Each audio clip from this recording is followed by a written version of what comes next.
पश्चिम बंगाल के संदेशखाली में महिलाओं के खिलाफ बर्बरता, उन पर अत्याचार का जो मामला सामने आया है, उस पर सुप्रीम कोर्ट के वकील अलख आलोक श्रीवास्तव ने एक पीआईएल सुप्रीम कोर्ट में दाखिल की है और सीजीआई के सामने मामला मेंशन भी किया है। सीजीआई ने आश्वासन दिया है कि आज दोपहर तक वो देखेंगे और उसके बाद ये संभावना बनती है कि इस मामले पर जल्द से जल्द सुनवाई हो। हमारे साथ बातचीत करने के लिए अलख आलोक श्रीवास्तव मौजूद हैं। अलख जी, आपने जो पिटीशन फाइल की है उसमें क्या मांग की गई है आपकी ओर से? देखिए, जो ये संदेशखाली का मामला है बहुत ही दुर्भाग्यपूर्ण है और काफ़ी डिस्टर्ब करने वाला मामला है, जिसमें कई महिलाओं ने जो रूलिंग पार्टी है उसके लीडर्स के ऊपर ये आरोप लगाया है कि उन्होंने कई दिनों तक इनको घर से पिक करके और इनका बलात्कार किया और इनके साथ अत्याचार किया और इनको प्रताड़ित किया। तो ऐसे संवेदनशील मामले की सुनवाई निश्चित तौर पर एक निष्पक्ष जाँच एजेंसी के द्वारा स्टेट ऑफ वेस्ट बंगाल से बाहर होनी चाहिए। इसलिए पहले जो मैंने मांग की है वो यही की है कि ऑनरेबल सुप्रीम कोर्ट की मॉनिटरिंग में इस पूरे मामले की एक निष्पक्ष जाँच एजेंसी के द्वारा या एसआईटी के द्वारा, सीबीआई के द्वारा स्टेट ऑफ वेस्ट बंगाल से बाहर इसकी जांच हो। ये पहली मांग है।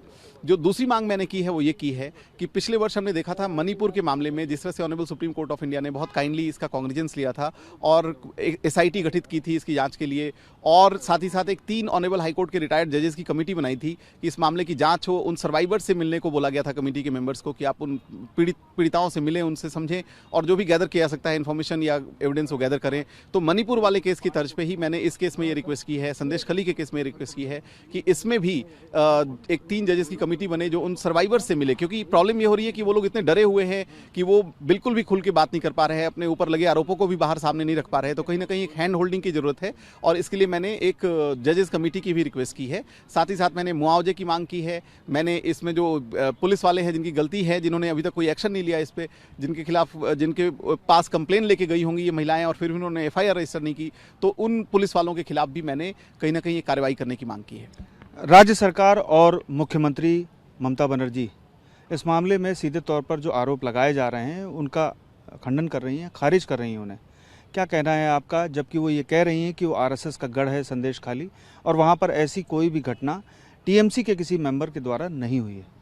देखिए, इन महिलाओं की वीडियो बाइट्स मीडिया में, सोशल मीडिया में हर जगह अवेलेबल है, जिसमें साफ साफ वो कह रही हैं कि उनके साथ ज्यादती की गई है।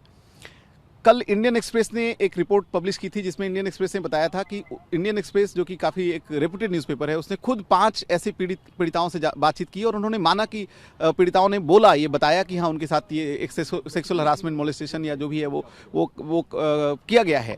इसके साथ ही साथ एनसीडब्ल्यू ने भी वहाँ पर कल अपनी टीम भेजी कुछ दिनों पहले और एनसीडब्ल्यू की टीम को भी ये पता चला कि वहाँ पर ऐसी घटना हुई है।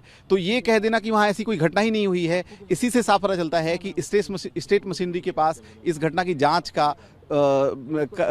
के लिए स्टेट मशीनरी को सौंपा जाना बिल्कुल भी ठीक नहीं रहेगा और जस्टिस तभी मिलेगा जब इसकी निष्पक्ष जांच होगी जो स्टेट मशीनरी से अलग होगी। अलग देखिए, एक तरफ जस्टिस है, दूसरी तरफ राजनीति है।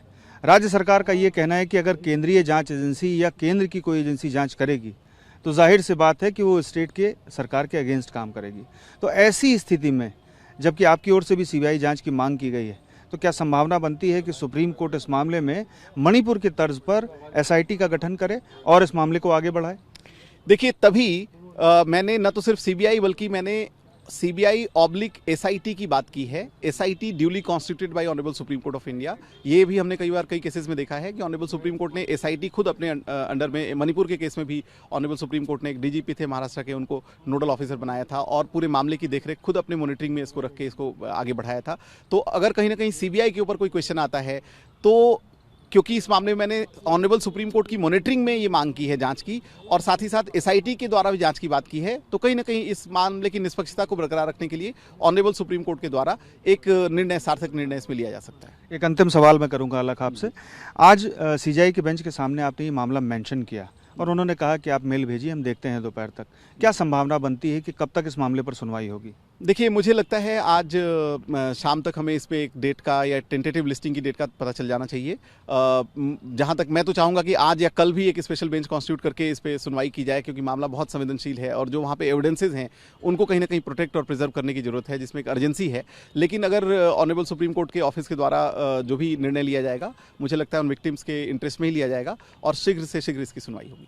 हमसे बात करने के लिए बहुत बहुत शुक्रिया। तो आपने सुना सुप्रीम कोर्ट के वकील अलख आलोक श्रीवास्तव साहब को, जिन्होंने कहा कि सुप्रीम कोर्ट इस मामले पर जल्द से जल्द सुनवाई करेगा। उन्हें उम्मीद है और ये भी उम्मीद है कि जब सुप्रीम कोर्ट इस मामले पर सुनवाई करेगा तो जाहिर है कि पश्चिम बंगाल के उस क्षेत्र में जहां पर महिलाओं के साथ अत्याचार बर्बरता हुई, उन्हें इंसाफ मिलेगा। पीयूष पांडे, TV9।